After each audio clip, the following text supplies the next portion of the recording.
J'en peux plus. J'en peux plus de ce cri là. J'en peux plus. À chaque but d'Osasuna, il y avait ce truc là. Je vais dormir, je vais essayer de m'endormir cette nuit, je vais avoir ce cri dans la tête.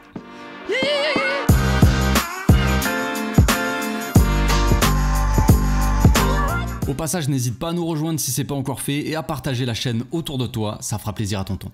Coup d'arrêt pour le Barça, première défaite de la saison en Liga, voilà. Elle fait mal celle-là, c'est une bonne grosse clim quand même parce que 4 buts encaissés par Osasuna, fallait s'y attendre quand même. Je pense que les bookmakers et autres machins, difficile de prévoir ça. On peut se dire ça va être un match serré, ça va être tendu, on le savait, on l'avait vu dans l'avant-match, on l'avait vu tous ensemble, on était là comme ça, main dans les mains, bras dans les bras. Et on se disait ouais, ça va être dur Osasuna parce qu'à domicile ils ont perdu très peu de points.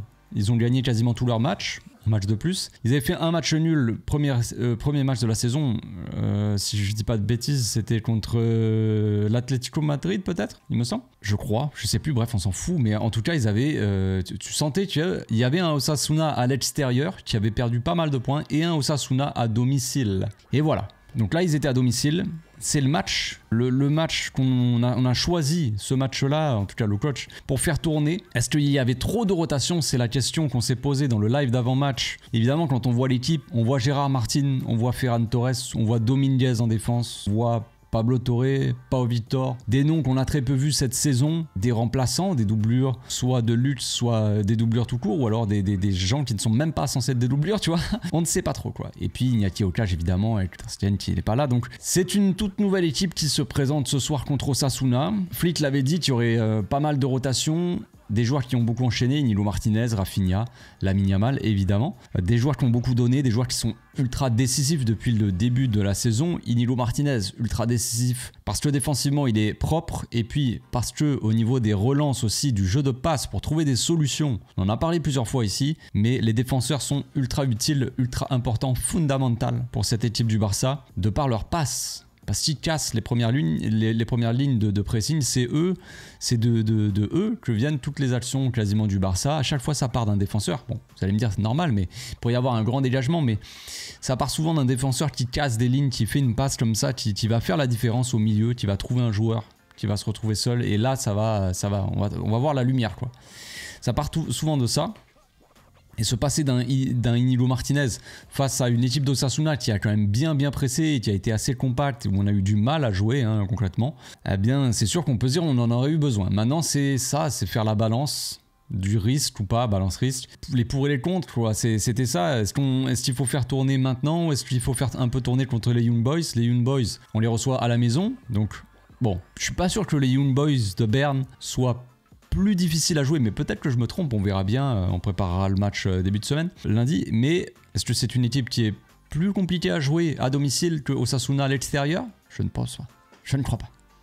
Je ne parierai pas là-dessus, mais on verra bien. Maintenant, c'est un choix, on en avait parlé aussi dans le live d'avant-match, c'est un choix de la part du coach. Il a décidé de concerner tout le monde et de faire confiance à certains joueurs où on peut avoir des doutes, de Gérard Martin, Dominguez, Ferran Torres principalement. Compliqué. Et puis voilà, ils nous ont pas fait mentir. Ferran Torres a sorti un match cataclysmique. Vous allez me dire un de plus, oui. Mais là, il a été particulièrement mauvais dans ce match-là parce qu'il a quasiment loupé tout ce qu'il a fait, ou alors il a loupé tout ce qu'il a fait. Et évidemment, il a eu un poteau malchanceux sur une tête à la fin. Il y a eu une belle action à un moment aussi où il tire, le goal l'arrête. Mais c'est le néant après, c'est très peu d'apport en fait. Dès qu'il touche un ballon, il le perdait quasiment, ou soit c'était un mauvais contrôle, soit c'était une passe où il rendait le ballon à l'adversaire. On peut décrire son match de dégueulasse si on devait le définir en un seul mot. Gérard Martin, c'est flippant, vous pouvez le décrire en un seul mot aussi. Très flippant. Dès qu'il avait le ballon, on sentait qu'il était apeuré comme un lapin pris dans les phares d'une bagnole. Dès qu'il a un pressing qui arrive sur lui,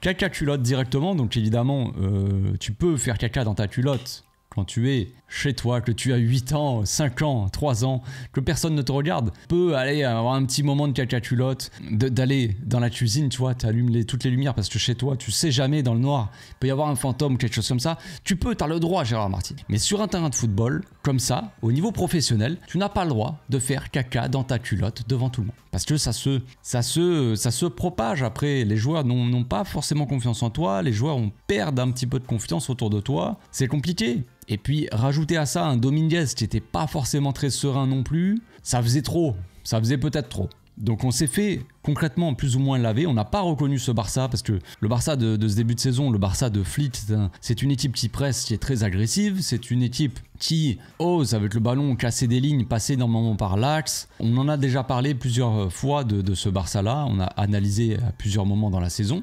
Et là, le problème, c'est qu'on n'a pas reconnu ce Barça. On a eu un Barça qui s'est fait marcher dessus et qui a accepté son sort, en tout cas pendant une bonne partie du match. On a eu un Barça qui n'a pas forcément osé passer par l'axe, certes. Les joueurs n'ont pas aidé, hein, évidemment. Pablo Torre, on l'a senti un petit peu perdu. Eric Garcia, peut-être un petit peu limité.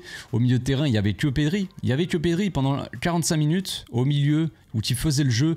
Il y a eu Koundé qui s'est un petit peu débattu quand même, mais dans l'ensemble, il n'y avait que Pedri, quoi. Il n'y avait que Pedri qui essayait de faire des choses. On le voyait, qui gardait le ballon, qui tournait autour de lui, qui cherchait des solutions. Il regardait autour de lui. Vous l'avez abandonné. Vous l'avez abandonné, Pedrito. Il était seul au milieu du néant, quoi. Il n'y avait rien autour de lui. Il y avait des pseudo-mouvements, mais ce n'était pas assez, quoi. Ce n'était pas assez. Donc on a passé 45 minutes où on s'est fait marcher dessus, évidemment. Brian Saragossa qui se transforme en Neymar. Dès qu'il nous affronte, le mec c'est Neymar Prime, le type. Il nous met un but.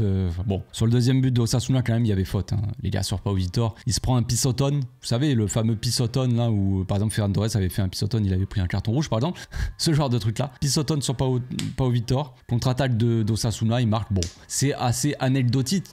De toute façon, parce que ce Barça-là n'était pas capable de gagner face à Osasuna, tout simplement. On ne s'est pas donné les moyens de gagner ce match. On a un peu sacrifié ce match en faisant tourner. C'est un petit peu dommage parce qu'on avait dit aussi que le Real allait jouer un match assez compliqué. Nos deux concurrents, Atlético Madrid et le Real, jouent contre l'un face à l'autre demain soir. Donc c'était l'occasion aussi pour le Barça de gagner un petit peu plus d'avance, soit sur le Real Madrid, soit sur l'Atlético. Mais tu vois, de se mettre un petit peu plus à l'aise dans cette Liga. Là, on a carrément perdu le match. Donc, si le Real Madrid gagne demain, ce qui devrait être le cas, parce que c'est un classique. Classique à chaque fois que nous, on perd des points et qu'on se dit, ouais, mais peut-être que... Non, le lendemain, ils vont déchirer l'Atlético. Ils vont revenir à un point du Barça. Ce n'est pas la fin du monde. La Liga, c'est long. On savait que le Barça pouvait perdre. On le sait. Si on peut être positif... Est-ce qu'on essaie d'être positif un petit peu? Vas-y, on va essayer 2 minutes. On peut se dire aussi qu'on a perdu, certes, mais on avait fait tourner l'équipe. C'est bon, on est tranquille.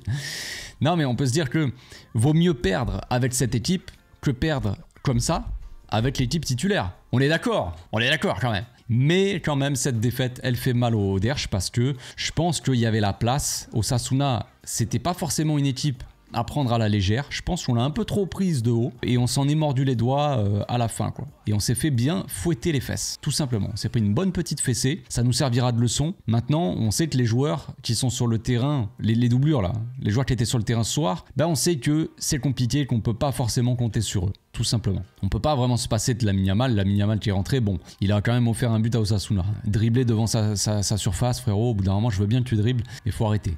Il faut arrêter. Alors, on dirait des mecs sur FIFA qui veulent dribbler partout. Frérot, j'aime beaucoup Lamine, il n'y a pas de problème avec ça, voilà. Mais dribbler devant ta surface pour relancer le ballon alors que tu es sous pression, sous pressing adverse, ça n'a aucun sens. Ça n'a aucun sens. Surtout qu'il marque juste derrière, c'est punition. Il s'est rattrapé.